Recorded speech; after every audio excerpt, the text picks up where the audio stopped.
Shalom and welcome to Root Source. We are now today going to be, make sure that everything is fine here. I thought I got that right. Yes, my name is Gideon Ariel, and today we are hosting the List 2021 virtual launch. I'm very pleased to welcome everybody who is here, as well as my very special guest, Rabbi Spiro, who will be giving a presentation about anti-Semitism later in today's presentation. So let's get started. First of all, you are all watching this on givebutter.com. I can stop sharing my screen. GiveButter is our platform where we like to host our live events. And today, I will tell you a little bit why we are doing this campaign. Root Source, which is a platform for pro-Israel Christians and Jews to engage with each other, online primarily. We have developed over the years our interest in anti-Semitism and Holocaust-related programs. We started in 2018 with a declaration of repentance signed by over 1,500 Christians to express their comforting of the Jewish people for crimes done to them. This declaration was presented to then Speaker of the Knesset, M.K. Yuli Edelstein, by a delegation of Christian leaders. That is here. Let me share the screen for a moment and show you that sign as well. This was the Tisha B'Av declaration. Here is Speaker of the House, Speaker of the Knesset, Yuli Edelstein. This is Gideon Ariel. That's me and my wife, Devra. Christine Darg was there. This is Donna Jolet, Rabbi Yehuda Glick, who afterwards became a member of the Knesset himself. That is what we did in 2018. Afterwards, the following year, we published the list, The Persecution of Jews by Christians Throughout History. We also published the 40 Days of Repentance, a companion guide to that list. And we also sponsored the nation's 9th of Av event in Jerusalem and worldwide. And that was this event. Let me show you that book a second. Here we are. This was the first book that we published, The List, Persecution of Jews. And the Persecution of Jews by Christians Throughout History. That was over 500 pages of incidents that showed the persecution of Jews by Christians throughout the years. The next year, or actually this past year, we published the List 2020, and that was anti-Semitic incidents worldwide. Interestingly enough, the 2,000 years or so that we chronicled between the beginning of Christianity, about the year 0, and 2019, we had about 1,000 events that we talked about in this book, The List. The next year, it took us a little while to publish because of COVID, but in 2020, we published, in 2020, and actually in 2022, but we published The List 2020, which listed only events of the year 2020, and we had about as many events in that book that we had in the entire list, which led up to 2019, and including 2019, which of course also included the Holocaust. So it is really incredible to see that anti-Semitism is sadly still very rampant. So today, one second. Let me stop my sharing for one more time. Today we are publishing the book, The List 2021. Let me share that with you again. One second. Here's the List 2021, Anti-Semitic Incidents Worldwide. And you can get your copy today of both the List 2021, which is the listing of all of the events that we found chronicled on the internet that happened in 2021. So let me also show you that book. You can get it on Amazon as well. And here is a little bit of the sampler of that book. As you can see, we published it between January. For every month of 2021 includes about 70 pages worth of events. Here's my introduction. Here is the icon key that includes attacks, delegitimizations, desecrations of cemeteries or of synagogues, harassment by verbal attack, etc.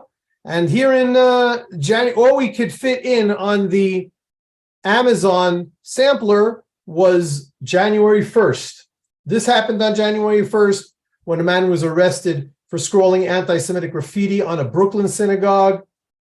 This event happened on January 1st when a study was released. This was another study that talked about something that happened in France. And here, a fire in Portland synagogue set intentionally. That also happened on January 1st, and that was it. And there were dozens and dozens of more pages of anti-Semitic events that happened just in January. And we hope that you will be able to see that book and decide to purchase it yourself. Today, on our virtual launch, I would like to say that if you purchase that book through Root Source, let me share my screen again, back and forth here. Here is the list, 2021. If you purchase the Bless Israel paperback, then you will be able to purchase that book with a 20% off. We have a 20% coupon off for this book, the list 2020, as well as the list 2021 and the list. If you don't have your copy of any of those books, you can buy any of them with a 20% off. Use the coupon List Launch with both L's capitalized, List Launch, and that will give you a 20% off for the purchase of that book today. Probably we'll give you till the end of this week, but purchase it today just to be sure. So that is the reason that we are hosting today Rabbi Ken Spiro, is because next week, or actually the end of this week, January 27th, is International Holocaust Memorial Day. Originally, Israel created Yom HaShoah, Israel International and Jewish International Memorial Day, but the United Nations and many nonprofit organizations have decided to commemorate the Holocaust on January 27th every year. And that is what we are doing as well. We are releasing our book, The List 2021, on January 22nd, leading up to the 27th, which is International Holocaust Day. So we hope that you will, if you have any questions, by all means, please share them with me at gideon@root-source.com. And also, you can also leave a comment here. Let me share with you how that works. Second. You can, one second, here is the page that we are working on. You've already donated, you've already gotten a ticket. We are happy to get a ticket to give a donation to you that you can give also over here just by simply clicking donate. And you can always give a donation, but you can certainly give a comment anywhere over here and we will relate to that later. So we are, again, very pleased to host Rabbi Ken Spiro. Let me give a little introduction to Rabbi Ken. Rabbi Ken Spiro is a founding teacher at Root Source. He is a senior lecturer and researcher for Eish HaTorah Discovery Seminars and also Jerusalem U. And he is a licensed Israeli tour guide. He has a BA in the Russian language and literature. He did graduate studies in Moscow. He has an MA in history from the Norwich University and Rabbinic Ordination. Rabbi Spiro is the author of 3 books: Crash Course in Jewish History, World Perfect, the Jewish Impact on Civilization, and Destiny, Why a Tiny Nation Plays Such a Huge Role in World History. So I'm happy to have Rabbi Ken Spiro today give a presentation about anti-Semitism called Why the Jews. Take it away, Rabbi Ken. Thanks, Gidon. I'm happy to be with you. Even though it's a heavy occasion, International Holocaust Memorial Day, which is actually very important that the world is at least recognizing it. Although, as you pointed out, with your list of incidents, the level of anti-Semitism is not only not going away, it's actually going up. Every year we seem to break records. And it's not just in countries that are hostile towards Israel. We even see in the United States, I'll mention at the end, the Anti-Defamation League, which monitors anti-Semitic incidents around the world, and in the US just published a very scary survey about attitudes in the United States, which is Israel's closest ally, and how many people, especially younger people, are buying into the anti-Semitic tropes and anti-Israel tropes, and it's kind of scary. And it's not just the topic that is important for non-Jews who are supporters of the Jewish people and lovers of Israel, but it actually has implications for the whole world, because what starts with us, as I'll mention at the end, spreads to really everyone else. So it should concern us more than just empathy. It actually has big implications for really the whole human race. So with that in mind, I thought the most appropriate topic would be to do a presentation I do for many years. It's called Why the Jews, which has to really do with clearing away all the smoke screening and, as they say today, gaslighting about anti-Semitism, and really getting to strip away what is really the cause. You know, like a doctor who's diagnosing someone with an illness has to be careful not to get distracted by the symptoms. So too, if we want to solve this problem, which again, not only affects the Jewish people and the Jewish state, but the whole world, we need to get to the bottom of it. And that is what we are going to do now. So I'm going to start by sharing my screen, first of all. Here we go. Let's get to my PowerPoint here. There we go. Okay, you hearing me okay? You seeing this? Excellent. Excellent. Okay. I don't see me anywhere. Are you seeing me? I see you on the side. I don't see me. I just see you, but that's good. As long as you can see me on the side, that's good. Okay. So this presentation is called Why the Jews? And again, it gets to the heart of what is really driving anti-Semitism. And one thing we appreciate about anti-Semitism is that it's a universal phenomenon. There was a Harvard math professor by the name of Tom Lear. I think he's still around. He must be well into his mid-90s. He was not only a great mathematics professor, but a very funny satirical songwriter in the 1960s. And he wrote a song about a day in America called National Brotherhood Week, which had a verse. Unfortunately, the sound seems to have disappeared off the PowerPoint. But this is the lyrics to one of the verses. He goes, the Catholics hate the Protestants hate the Catholics, and the Hindus hate the Muslims, and everybody hates the Jews. And he's singing this and accompanying himself on the piano. And, everyone's laughing, and the audience is largely Jewish, but it's not funny.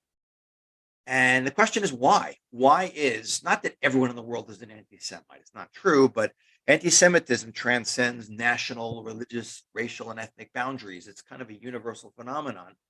And we have to understand what's driving it.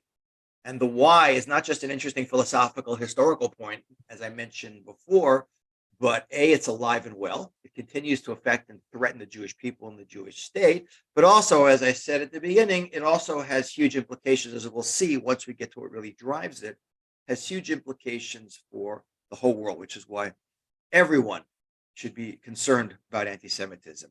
So if we ask the experts, if you look at history, like why are Jews hated, they generally come up with one of the following 7 explanations for anti-Semitism. The first is economics, right? Jews have too much control. Economics, it also pans out to things like the media.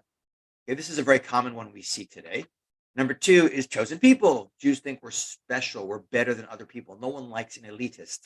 Number 3 is scapegoat. We're a convenient fall guy. We're always there at the wrong place at the right time. Blame the Jews for your problems. Distract. Bait and switch, as we say. Number 4 is Zionism. This is the one that's most prevalent today. Israel's treatment of the Palestinian often morphs into open anti-Semitism, but that's really the root cause. How Israel is treating the Palestinians. The next one is outsiders. We're different. We're a fifth column, a minority you can't trust. Then we have deicide, which is the specific Christian accusation of Christ killer, and all of the offshoots of that throughout history that have been very, very toxic and fatal to Jewish communities, especially in the medieval period.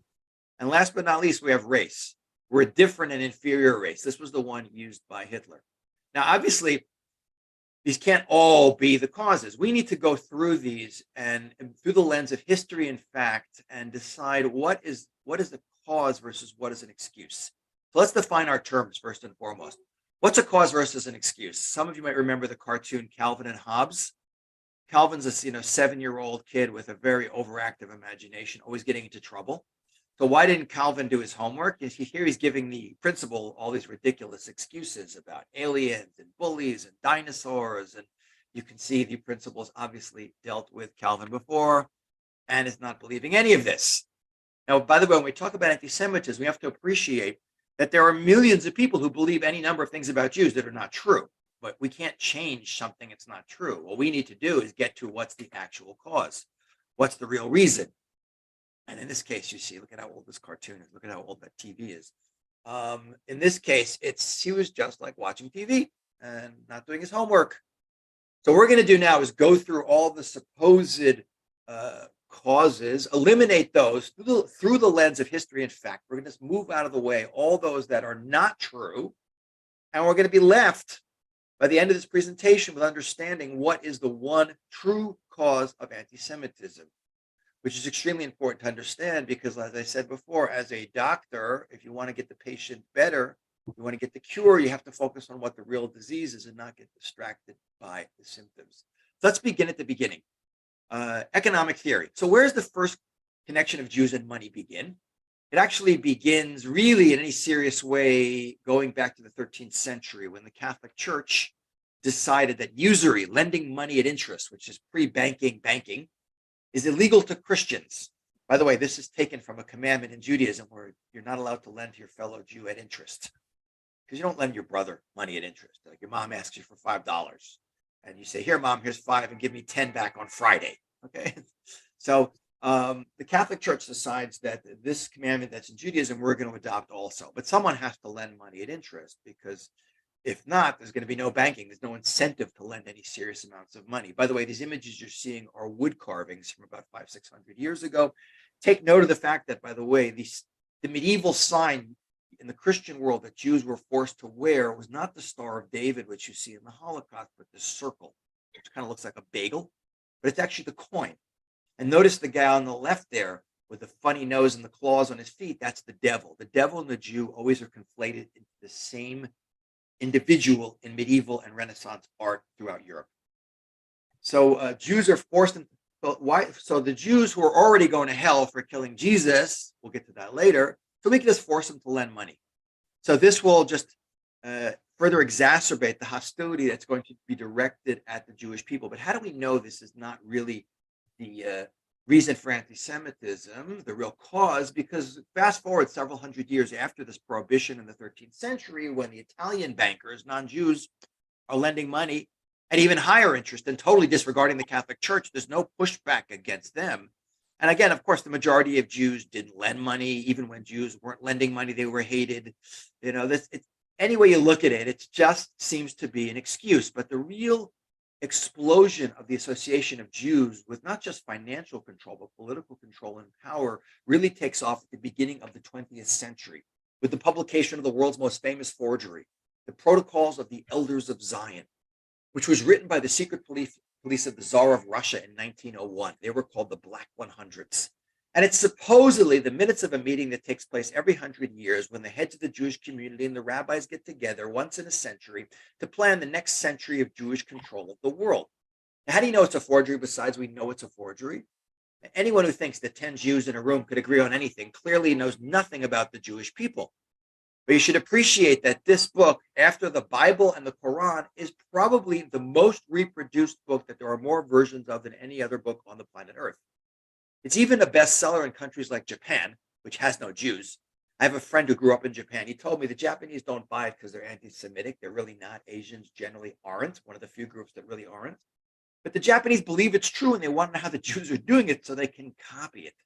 But we certainly know it is not true throughout history that the Jews are controlling the world, despite the accusations of Hitler, for instance, that Jews led Germany into World War I's defeat and control the world.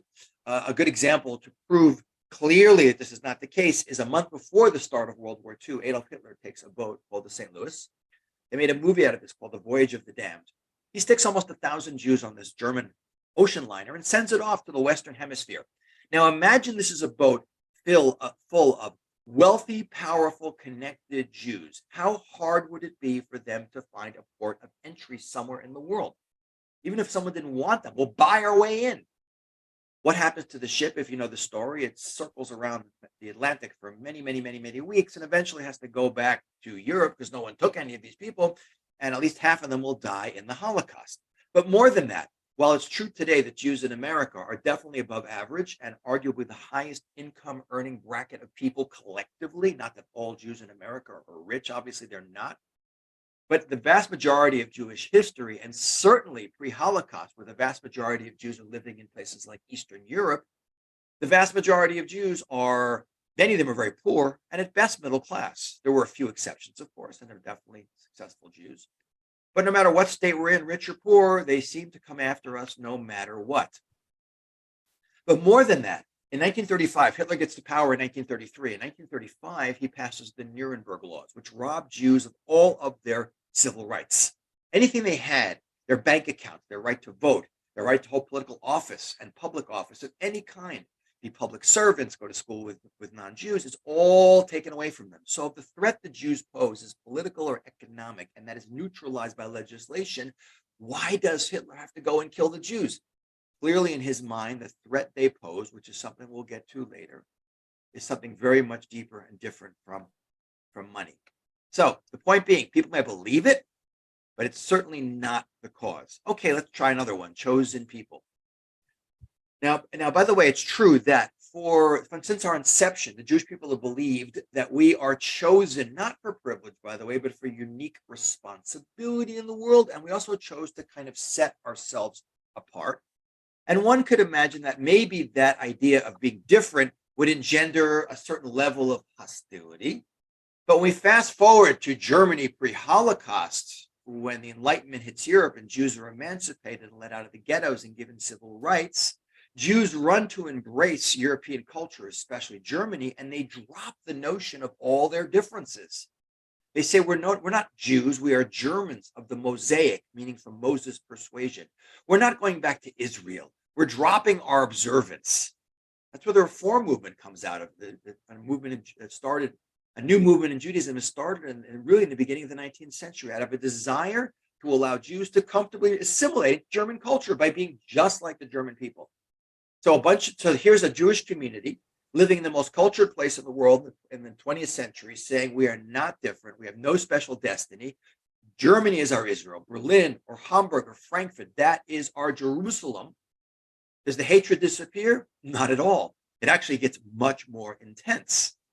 So clearly, if you are, getting rid of the supposed differences, the hatred should become less. But we see the opposite happens, which is really weird. Not only that, every religion and every people thinks they're different or special. Both Christianity and Islam, and this is not directed at anyone watching this today, but traditionally have practiced what is called supersessionism. Supersessionism is God may have chosen the Jews, but he rejected the Jews and then chose us instead. So we're not the chosen people, the chosen faith. Every nation thinks they're chosen or special. The red sun is in the flag of Japan because they believe they're closest to the gods. The word Japan means actually, rising sun.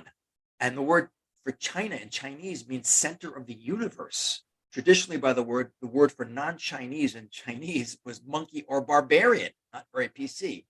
So every nation or people, religion thinks they're chosen or special, and only the Jews are supposedly hated for it. And even when we drop the notion of being chosen different or special, the hatred doesn't go away. It's like a doctor prescribing a drug for what he thinks is the illness, but the patient's not getting any better. So clearly this is he's misdiagnosed. This is just an excuse. So we got to get rid of that chosen people one as the cause. How about scapegoat? So where does the term scapegoat even come from? It actually comes from the Bible. a ritual that was done in Jerusalem in the temple on the holiest day of the year, Yom Kippur, when the high priest, the Kohen Gadol, would symbolically confess the sins of the Jewish people onto a goat, which would be sent off into the wilderness and thrown off a cliff. It's a symbolic act. The goat didn't do anything. So the term scapegoating means taking something that didn't do anything, but transferring your sins onto it. That's where the term comes from. And it's true. Jews have been scapegoated throughout history constantly. But scapegoating, by definition, is an excuse. It's taking someone who's innocent and blaming them for something they didn't do. So it is true, but there's an aspect of scapegoating that we have to focus in on. Here's Hitler speaking at a rally in 1935. And by the way, he was a great public speaker. He really knew how to get the crowd going. And if you know some German, the sign in the back of this huge rally says, "The Jews are our misfortune." And the sign below it says, like lady, Mrs. and Mrs. and Miss, ladies, the Jews are our misfortune. This is, by the way, the byline of the German newspaper Der Stürmer, which is the Nazi newspaper that appears every day. Every day you buy a copy of this newspaper, the Jews are our misfortune. Hitler is sitting there ranting and raving about the danger the Jews pose to Germany and the world. What's the crowd's reaction? They're cheering, they're excited. But imagine he stands up and starts saying, we have to fight against the enemy of Germany and the world, the midgets. The midgets are our misfortune. What's the crowd's reaction now?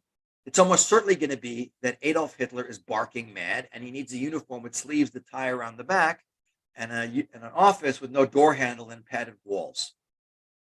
So why when he's screaming about Jews, and by the way, what percentage of Germany is Jewish pre-Holocaust? 0.6% of Germany is Jewish. Why when he's screaming about Jews is the crowd like cheering and thinking it's great? When he screams about midgets, they think he's out of his mind. The answer is, when you're going to scapegoat someone, when one group of people is going to scapegoat another, and Jews are not the only people to be scapegoated throughout history, ideally you want to pick people that there's already hostility directed towards. You want to pick people that people already love to hate. And what Hitler is building on, his scapegoating of the Jews, which is an excuse, is a much older accusation which has permeated Europe for literally centuries, which is deicide, Christ killer.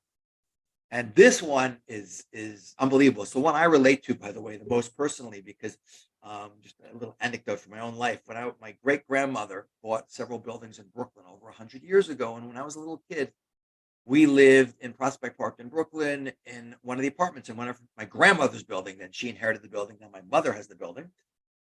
And it was an all Irish and Italian Catholic neighborhood. And my older brother and I, who were very close in age, we used to play at this kid's house, Joseph Diglia. And I still remember, and I'm like 5, 6 years old, and I remember this.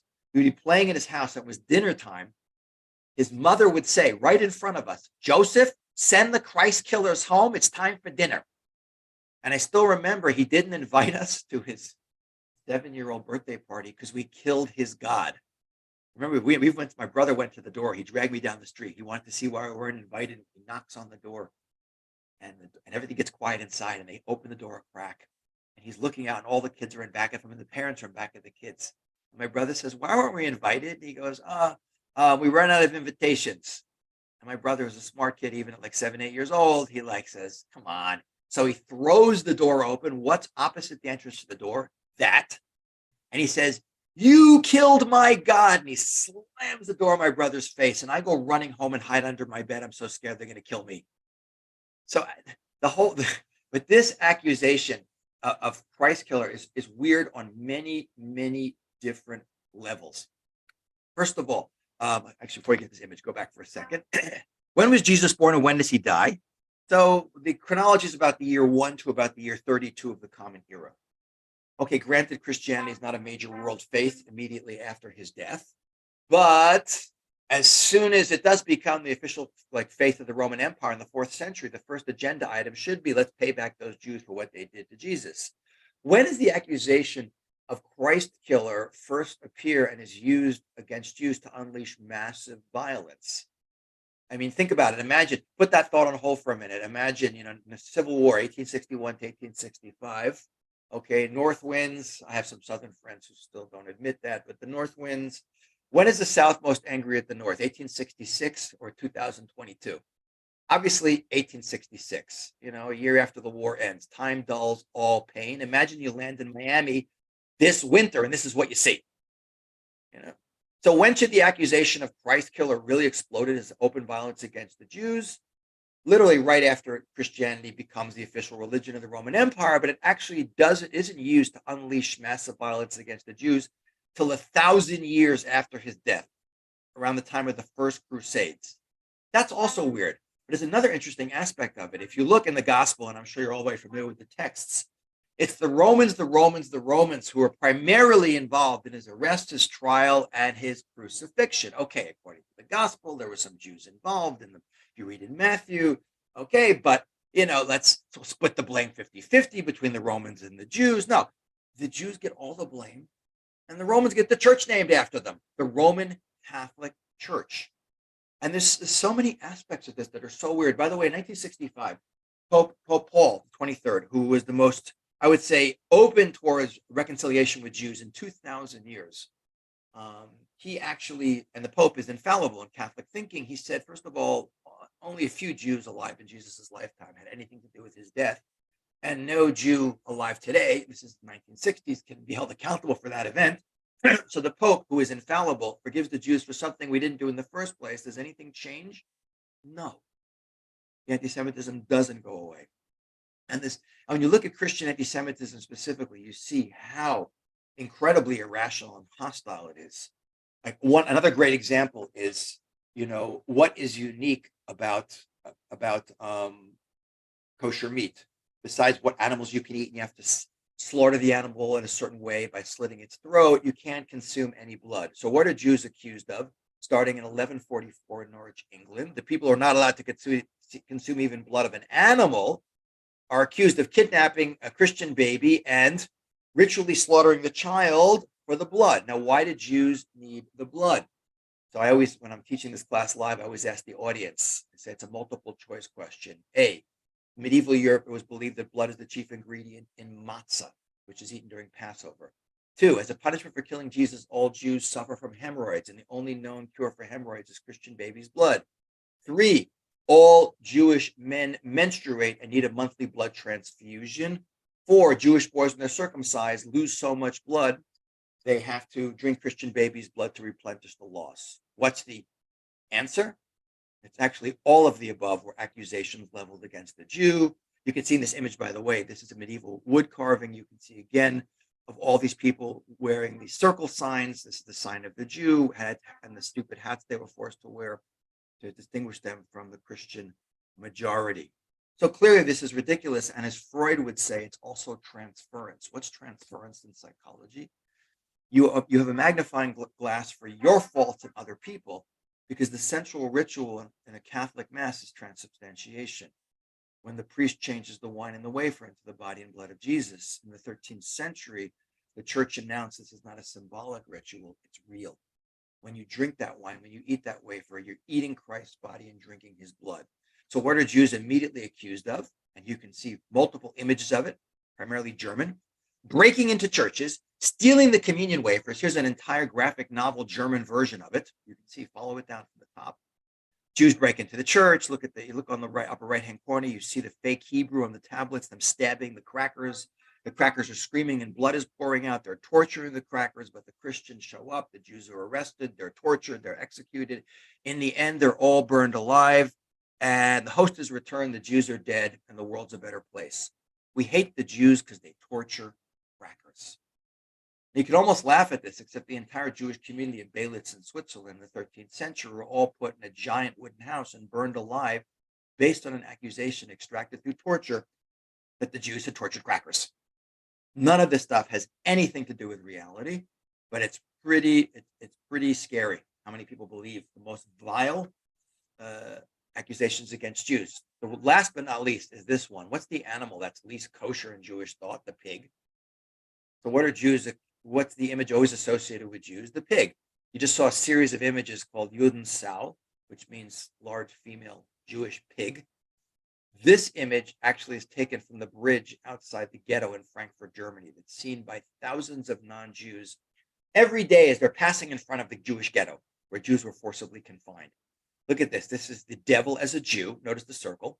These are all called rabbis in the description. One guy is riding backwards. One Jew is underneath the pig, suckling from the pig, and then the pig is defecating into a Jew's mouth and he's eating it.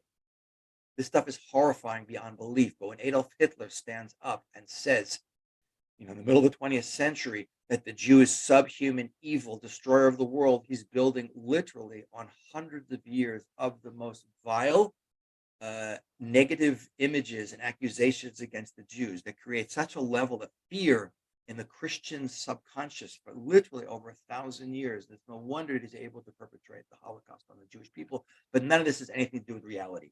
Okay, let's keep moving. Jews are outsiders. Now, the number one reason we don't like people who are not us particularly, we're all very tolerant, but one group of people doesn't like another group of people is because they're different. Dislike of the different is the number one reason for intolerance. And it is true that for most of Jewish history, the vast majority of Jews chose to look, dress, and act differently than non-Jews. And one could imagine that this very different lifestyle as the other amongst us would engender hostility for the majority against the Jewish minority. But again, we have the Enlightenment hits and Jews run to engage with the modern world. The first country to emancipate Jews in Europe in the 18th century are the French. After the French Revolution in 1791, the French National Assembly granted Jews for the first time rights. You're no longer property. And then Napoleon Bonaparte comes along after that, and he's the great emancipator of Jews throughout Europe, breaking down the walls of the ghettos. He sends his emissary, Count Stanislav de Clermont-Tonnerre, to the Jewish community of France, and he says, to the Jews as individuals, everything. To the Jews as a people, nothing. If you Jews want to become like us, we'll lead you, you can. But if you want to stay a different, separate people, don't expect any of the rights. And what do Jews do? They largely in Western Europe run to shed their differences and often their faith to join with European enlightened society, be it in France, be it in Germany or Austria. And what's happening to anti-Semitism in the 19th century when the Enlightenment is in full swing? It's clearly going down, down, down, as is Jewish identity. If you had asked a sociologist or a historian or futurist in 1850, what's going to be with the Jews by 1950 and what's going to be with anti-Semitism, he would certainly have said there's not going to be any anti-Semitism by 1950 because there's not going to be any Jews because they're all going to assimilate. But then we see that never happens because there's a little glitch on the radar screen. By the way, I skipped one party. Napoleon even goes and puts together a assembly of Jewish notables in 1807 and asking a bunch of rabbis from France and Italy, like, can you be loyal? Can you put your differences aside and be loyal citizens of France? It's a whole class to discuss their answers. But it worked because the rabbis gave Napoleon what he wanted to hear. And all Jews throughout Europe by the end of the 19th century are emancipated, and many of them are moving towards dropping their Judaism, assimilating. But then we have this one glitch on the radar screen, which shows us that this is not going to be allowed to continue, which is the famous Dreyfus trial.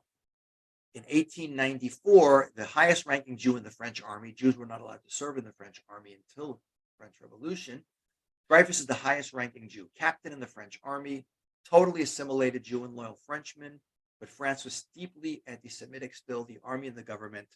Dreyfus, who was completely innocent, was framed as a spy, publicly court-martialed, and sent to Devil's Island off the coast of Brazil. And watching this trial is a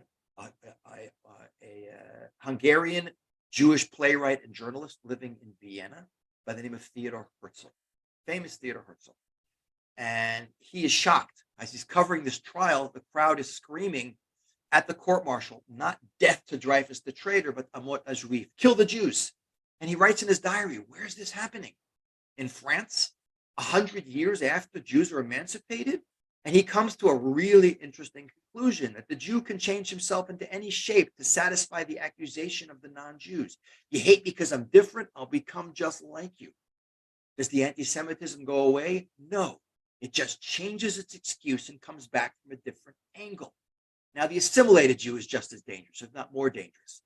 And he, therefore, gives up his own assimilation, his tendencies, and joins the Zionist movement and rises to the top, believing, as all early Zionist thinkers believed at the late 19th, early 20th century, that the solution to anti-Semitism will be a Jewish state, because the reason why we are hated is that we do not have a flag, a country, a passport, and anyone to protect us. But if we fast forward to 2022, we see not only state of Israel, amazing. I'm living there. I'm in Jerusalem. But not only is the state of Israel not proven to be the end of anti-Semitism, it is now the number one excuse for hating Jews in the world is Israel bashing, which morphs very quickly into Jew hate. And without doing a whole class on this, it's very clear that the excuse that it's Israel's treatment of the Palestinians and what Israel's doing and its illegal occupation is completely nonsensical. It's very clear that if you look at the history of the Arab-Israeli conflict, since even before Israel became a state, the Arab world was calling for Israel's destruction, even though the UN had sanctioned the creation of a Jewish state. And from 1948 or till, through the 1967, there were multiple attempts, the War of Independence, the 67 Six-Day War. Israel was constantly plagued by unceasing terrorism. The UN votes in 1947 to partition Palestine. The Jews accept it. The Arab world rejects it.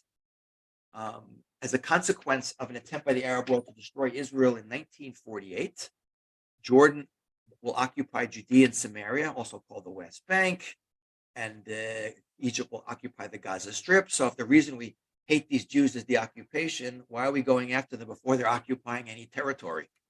We see that in 1967, the Arab world tries to destroy Israel again, and again they fail. And Israel gets a hold of those territories now. Prime Minister Levi Eshkol, the Israeli prime minister, immediately offers the Arabs, we'll get back the territory, just make peace. And the Arab world's reaction, no peace, no negotiation, no recognition. And again, this is not really our discussion now, but it's very clear that it's never been about creating a Palestinian state. It's always been about the Arab world's inability to accept a Jewish state of any size.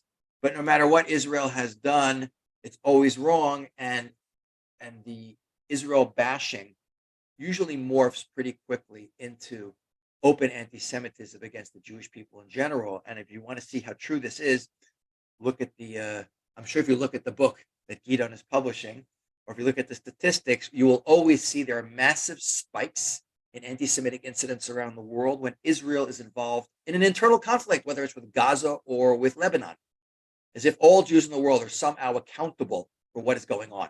It's like Russia's fighting war with Ukraine, and you go beat up a Catholic somewhere in America because Poland is a Catholic, because like Ukrainians are part Catholic or something. There's no connection at all. But Jews are somehow held accountable for whatever their brethren do anywhere in the world.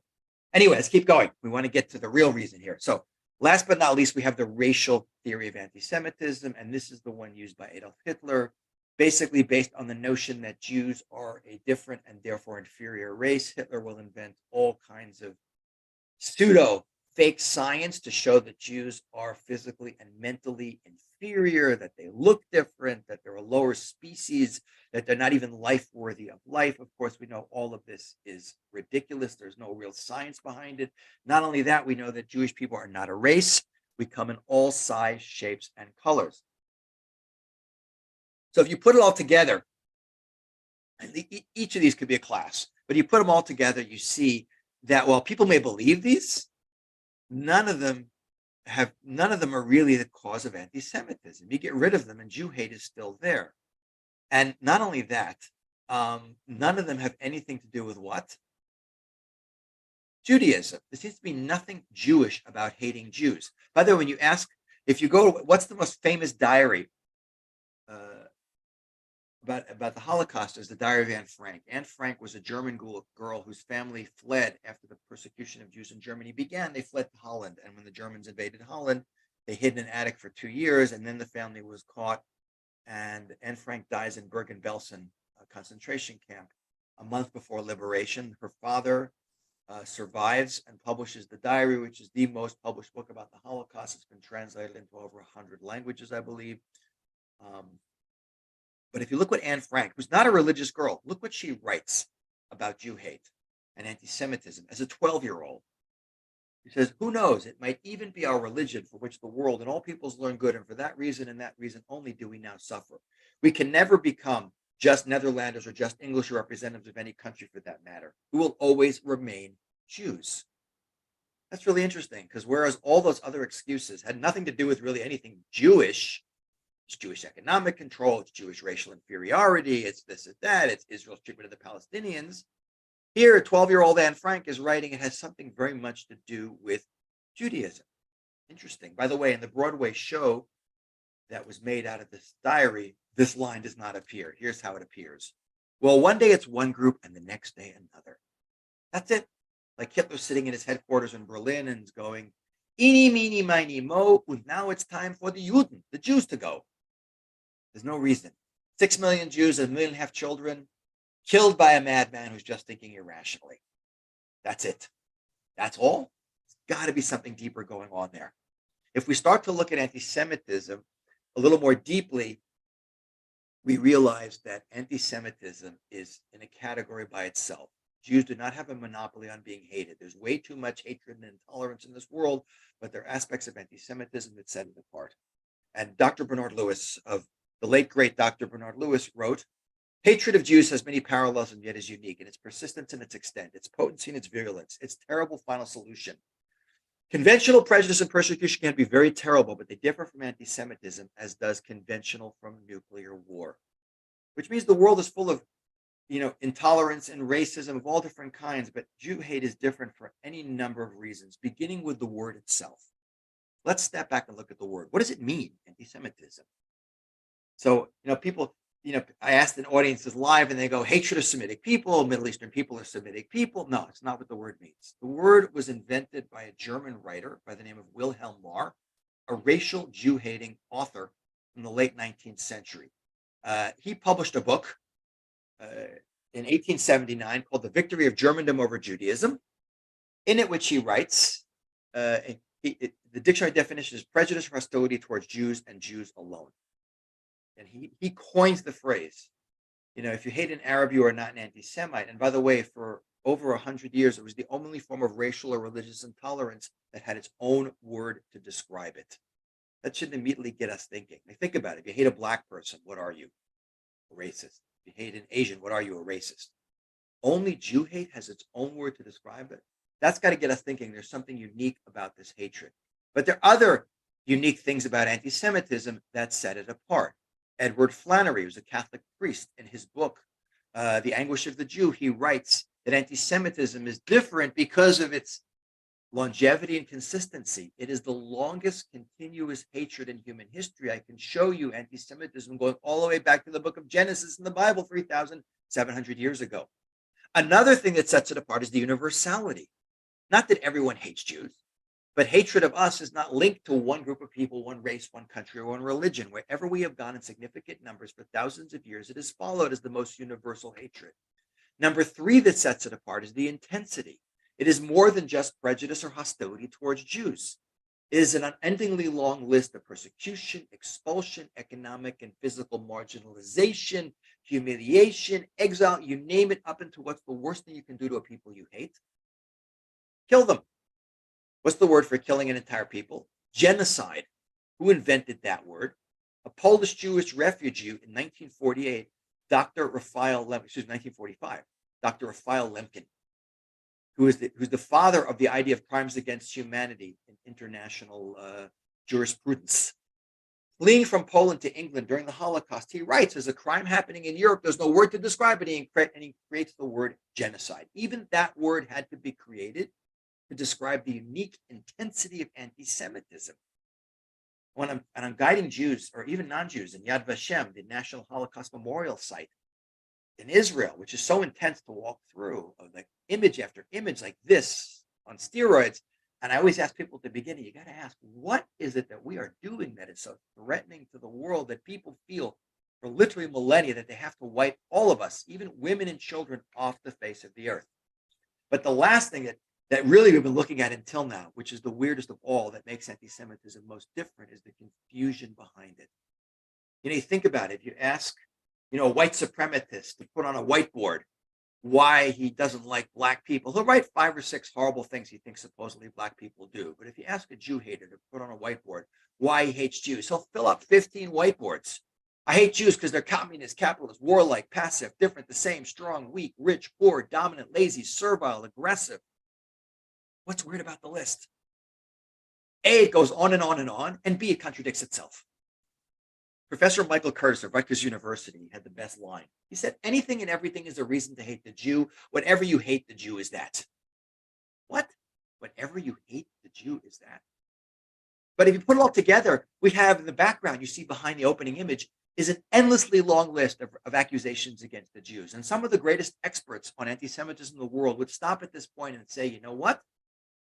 Too many excuses means there's really no cause. It's like a mental illness or something. We just got to try and convince the world that we don't do this stuff. But there really is no real cause for Jew hate. Just crazy. If that's the case, we're in big trouble because you can't deal with that. There's no solution to it. And that's not, by the way, what Judaism believes. And what I'd like to do in the few minutes we have left is now to switch gears and go into what the traditional Jewish understanding of why Jews are hated is. And it is very profound and very powerful. We're going to do this by looking through the eyes, not so much of Jewish sources, but through the mind of the greatest Jew hater, the most lethal Jew hater in arguably all of human history, Adolf Hitler. And not by looking through books like Mein Kampf and the propaganda books he wrote, but by looking through a series of his writings based on conversations he has with his inner circle of close confidants, based on 3 books. You can actually access them on our website. I think they're there. But it's Hitler Speaks, Hitler's Table Talk, and Hitler's Apocalypse. Some of them were recorded by Hitler's personal secretary, Martin Bormann. Now, I know it sounds weird to, how can you take anything Hitler says seriously about the Jews? The reality is, as we'll see, that some of what he says is remarkably prescient. And let's put that on hold. Remarkably insightful, I would say. Let's put that on hold and look at what he says now. He says, the struggle for world domination will be fought entirely between us, between Germans and Jews. All else is facade and illusion. Behind England stands Israel, behind France, and behind the United States. Even when we have driven the Jew out of Germany, he remains our world enemy. Now, by the way, Hitler doesn't believe that he's fighting countries that are controlled literally by Jewish governments, but the Jew is behind it all. It's the real force. Hitler's primarily, with the exception of Russia, fighting liberal democracies, which, as you'll see, he believes is a byproduct of Jewish thought. And Hitler doesn't just throw these phrases out. He's a real intellectual and idealist. He practices what he preaches. In 1943, for instance, you have a great 44, for instance, you have a great example. In 1944, Hitler's already lost. The Nazis have lost. The German army has lost Stalingrad. The Soviet army is pushing the German army back on the east. Hitler has a choice. Take trains and send the last large Jewish community of Europe, the Hungarian Jewish community of 500,000 Jews, to their death in Auschwitz, or send trains with troops to stop the Soviet army's advance. Clearly, the greater military threat is the Soviet army. But what does Hitler choose to do? Kill the Jews of Hungary. Now, that would seem militarily insane, but if you truly believe your greatest enemy is the Jew, he's being very consistent, and that is exactly what he does.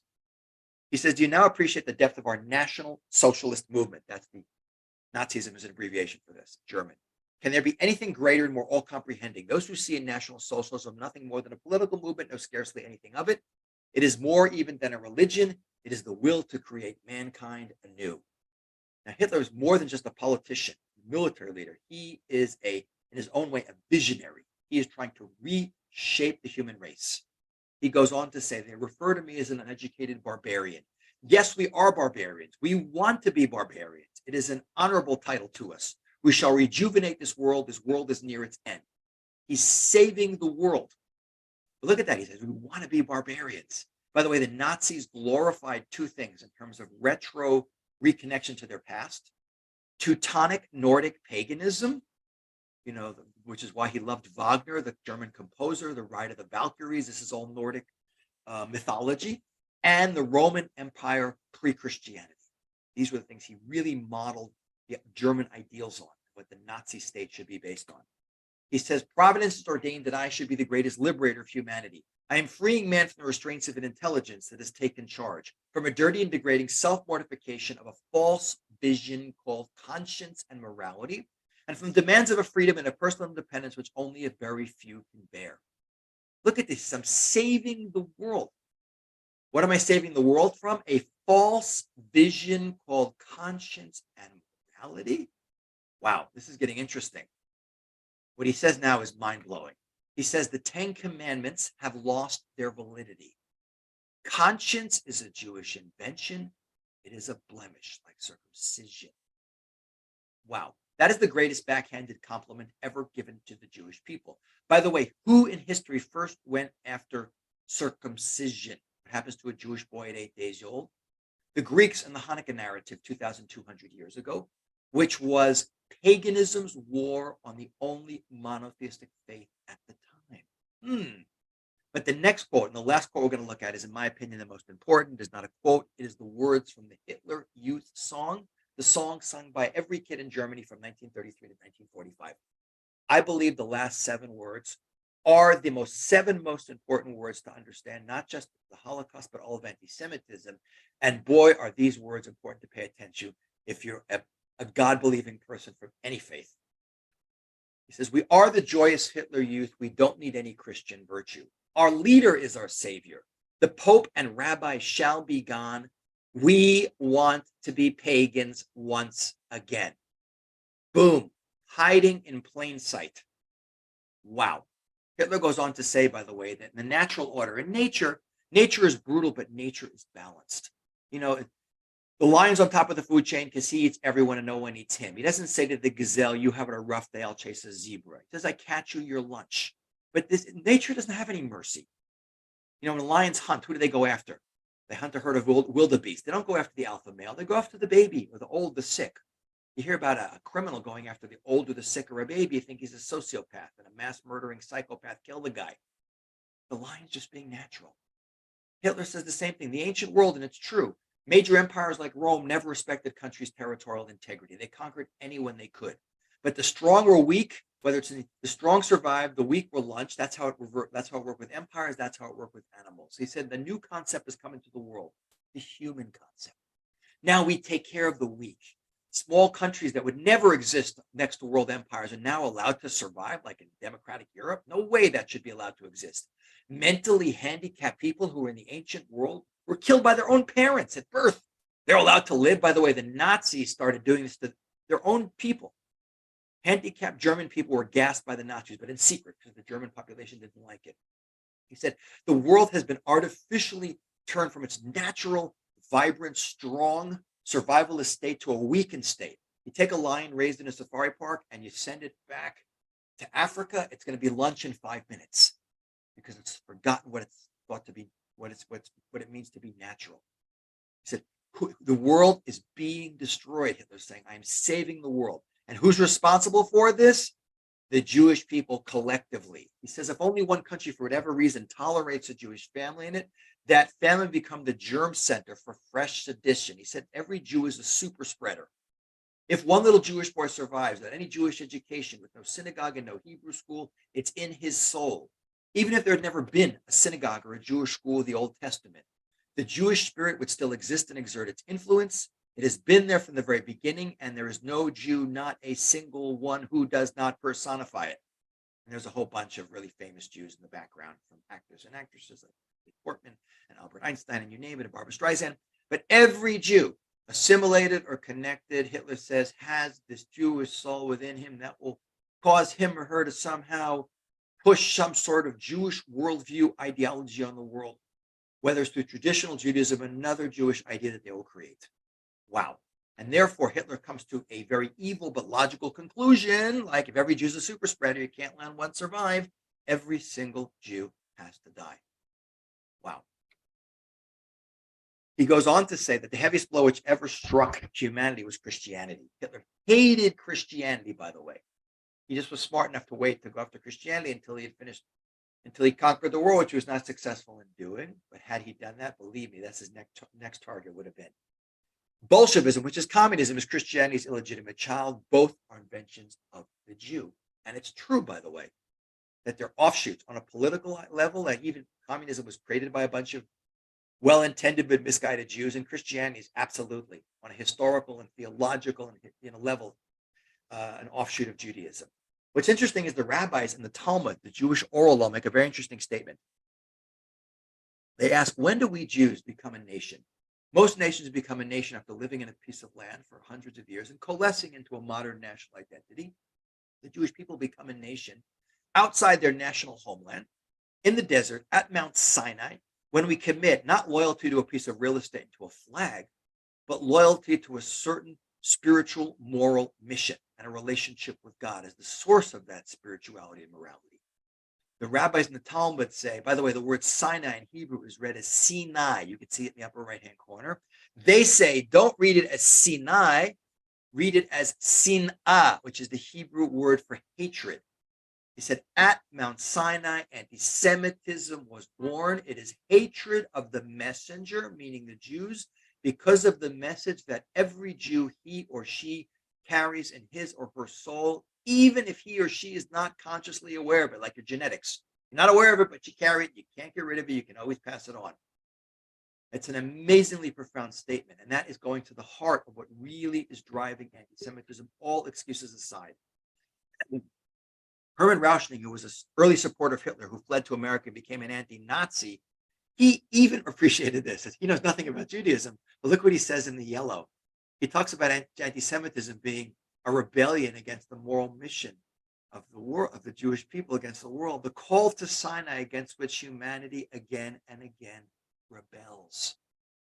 It is a rebellion against the national historic mission of the Jewish people to bring a certain vision of values based on God to the world. And that's been the job of the Jewish people, not to convert, not to conquer, but to be a living example of a people who lives with a relationship with God that elevates themselves and the world around them.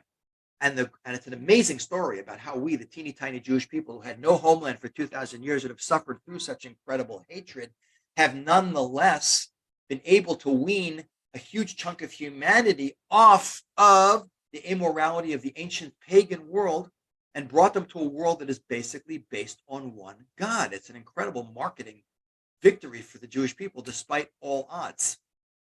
And this is something greatly appreciated by many thinkers in the modern world, the impact that the teeny tiny Jewish people, 0.2% of the world's population, have had on the collective consciousness of humanity. As John Adams says, second president of the United States, in spite of Bolingbroke and Voltaire, will insist the Hebrews have done more to civilize man than any other nation. They're the most glorious nation that ever inhabited this earth. The Romans and their empire are but a bubble in comparison to the Jews. They have given a religion to 3/4 of the globe and have influenced the affairs of mankind more and more happily than any other nation, ancient or modern. Or Paul Johnson, famous British historian, wrote, certainly the world without the Jews would have been a radically different place. To them, we owe the idea of equality before the law, both divine and human, of the sanctity of life and the dignity of human person, of individual conscience and self-personal redemption, of collective conscience and self-social responsibility, of peace as an abstract ideal and love as the foundation of justice, and many other items which constitute the basic moral furniture of the human mind. Without the Jews, it might have been a much emptier place. Adolf Hitler, looking at these quotes, John Adams, Paul Johnson, would he agree or disagree with them? I hold he would definitely have agreed with them in terms of the impact, but not in terms. What's the difference between Paul Johnson and John Adams on one hand and Adolf Hitler on the other? They all see the historically proven power of the Jewish people and Jewish ideas and Judaism to transform the world. Their difference is the reaction to it. Paul Johnson and John Adams think it's amazing. Adolf Hitler thinks it's the worst thing that's ever happened to the world. Adolf Hitler is not evil because of his understanding of the Jewish people. I hold that Hitler not only understands Jews better than most of the world, he even understands Jews better than a lot of Jews. He's evil because of his reaction to it. He says, I see the power of the Jewish people. And that's what I'm threatened by. Dennis Prager and Joseph Pelushkin, we're at the end here, but they, in their great book, also called Why the Jews, came out the same year as this presentation, coincidentally, with the same focus. Interesting. I guess it's an idea whose time has come. But in their excellent book, they sum it up like this. From its earliest days, the raison d'etre, the reason for being of Judaism has been to change the world for the better. This attempt to change the world, to challenge the gods, religious or secular societies around them, and to make moral demands upon others has constantly been a source of tension between Jews and non-Jews. We now understand why so many non-Jews have regarded the mere existence of Jews, no matter how few, as terribly threatening. The mere existence of Jews with their different values and allegiances constituted a threat to the prevailing order. And if I could sum it up in my own words, as I said before, the Jewish people have been dragging, often reluctantly, the rest of the world, kicking and screaming, literally for millennia, towards a vision of values based on the idea of one God and one absolute morality and anti-Semitism, regardless of whatever excuse it hides behind, is always going to be ultimately a rebellion against the national historic mission of the Jewish people to bring these values to the world. So I always say, when you're going to ask, before you ask, the question of how, well, the Nietzsche quote. Friedrich Nietzsche had a great quote, the German philosopher that Hitler liked to quote. He said, "A human being can survive anyhow as long as he has the proper why." And we Jews have been able to outlast all the anti-Semites throughout history. This is a T-shirt that I actually made, that I sell a lot of, mostly, by the way, to Christians, which proves that on a collective level, all the people who have come against us, we have outlasted and survived, because we have, as it says at the bottom of the shirt, we're a small nation, but we have a friend in the highest of places.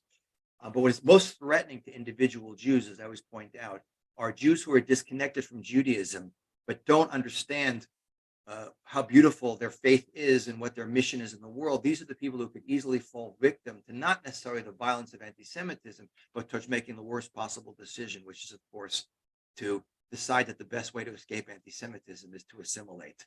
And that is not I'm not going to explain this image to you guys now, but it's not to assimilate, which is a double tragedy for the Jewish people. But the question is, why should anti-Semitism concern non-Jews? I have a different close on this topic, and I'm speaking to a Jewish audience about reconnecting and recognizing how important it is to have Jewish pride, to be proactive as a Jew.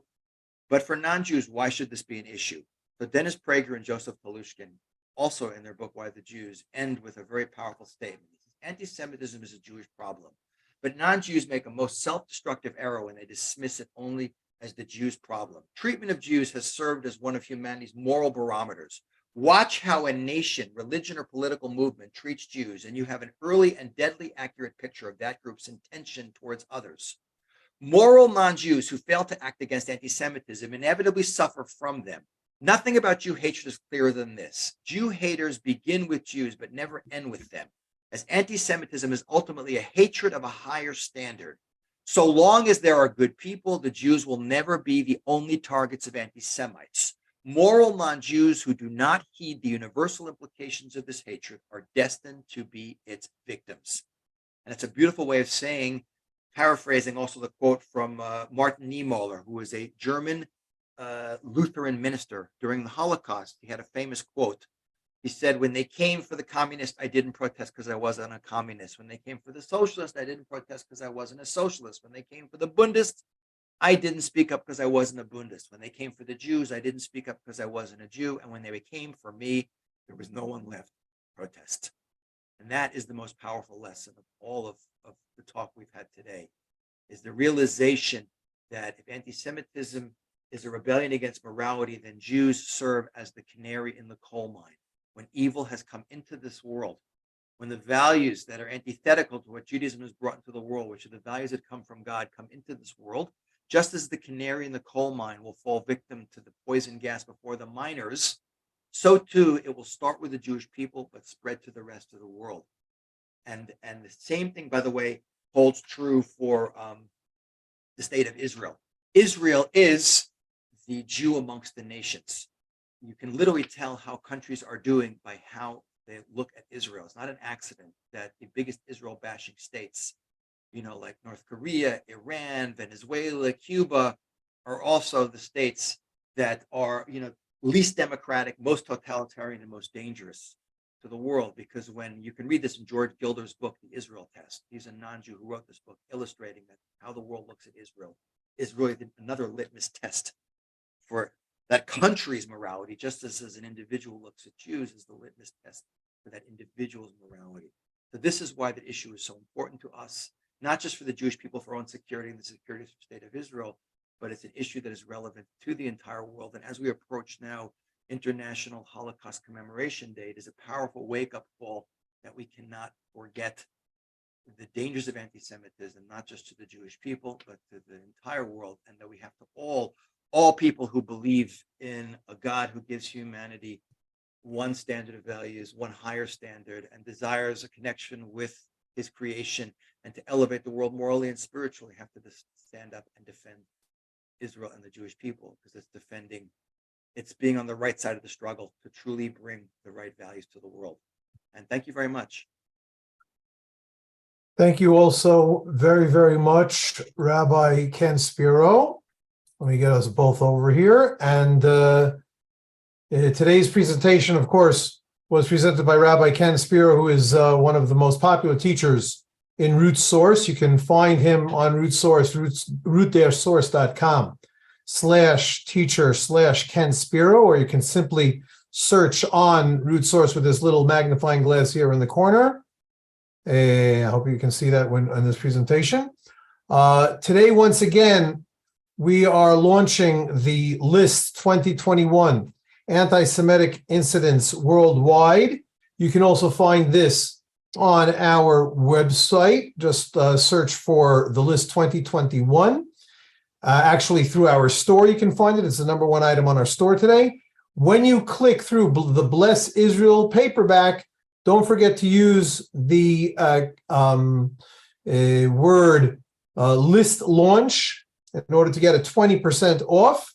And if you'd like to make a donation to our launch or to any of our activities, by all means, you can do that at root-source.com/donate. We'd like to conclude today's presentation with Tikva, the hope, the anthem of the state of Israel, and you can certainly join in with us today as well.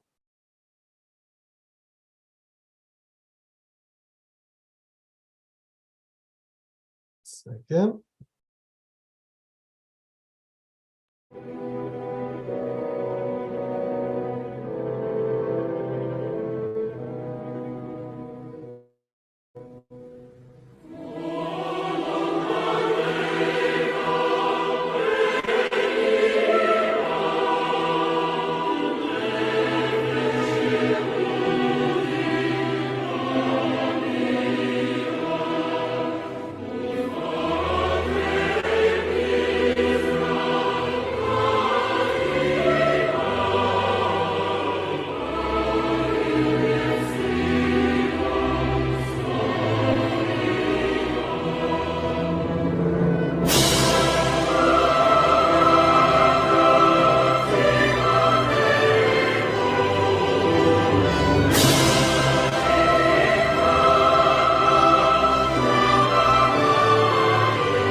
Toda Rabba, and see you again on Root Source.